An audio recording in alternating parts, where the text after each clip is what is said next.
चीन में नेपाल के राजदूत महेंद्र बहादुर पांडे के चीनी मीडिया ग्लोबल टाइम्स को दिए गए इंटरव्यू को लेकर विवाद छिड़ गया है। आपको बता दें कि नेपाल के राजदूत ने चीन की सरकार के मुखपत्र ग्लोबल टाइम्स को दिए इंटरव्यू में चीन और नेपाल के रिश्तों को लेकर खूब सकारात्मक बातें की, जबकि भारत और भारतीय मीडिया पर निशाना साधा। नेपाली राजदूत ने आरोप लगाया कि भारतीय मीडिया नेपाल चीन के रिश्तों को खराब करने की कोशिश कर रहा है। नेपाली राजदूत के इंटरव्यू को लेकर हंगामा शुरू हो गया है। नेपाल के ही कई विश्लेषक का कहना है कि राजदूत का बयान बेहद ही गैर कूटनीतिक और प्रोटोकॉल के खिलाफ था। आपको बता दें कि नेपाल के प्रधानमंत्री केपी शर्मा ओली ने जुलाई महीने में चीन में नेपाल के राजदूत लीलामणि पौंडियाल को अचानक से वापस बुलाने का फैसला लिया था, जिसके बाद पांडे की नियुक्ति की गई।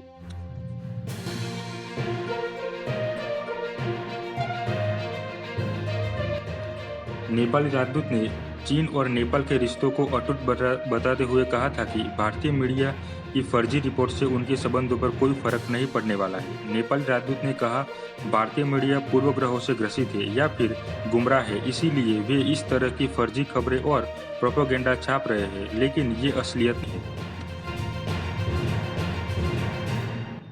चीन और नेपाल का रिश्ता स्वाभाविक और दोस्ताना है। हमारे पास कोई वजह नहीं है कि हम चीन के साथ संबंध अच्छे ना रखें। ये क्षेत्र का सवाल नहीं है, बल्कि समझ और एक दूसरे की मदद का है।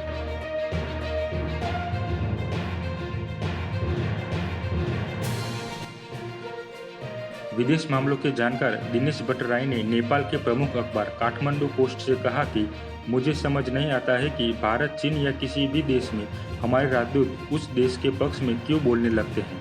पांडे ने जिस तरह के बयान दिए हैं, उससे निश्चित तौर पर हमारी मुश्किलें बढ़ेगी। नेपाली राजदूत ने नेपाली जमीन पर भारत के अतिक्रमण और अन्य समस्याओं को लेकर भी कई गलत बातें कही हैं।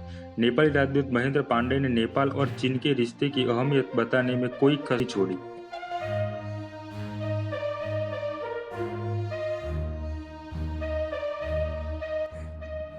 विश्लेषकों का मानना है कि राजदूत को नेपाल और भारत के संबंधों की अहमियत को इस तरह से नज़रअंदाज नहीं करना चाहिए था। नेपाल और भारत के बीच सांस्कृतिक सामाजिक रिश्ते हैं, बल्कि इस रूप में अनोखे भी है कि दोनों देशों के नागरिक को एक दूसरे की सीमा में मूवमेंट करने की पूरी आज़ादी है।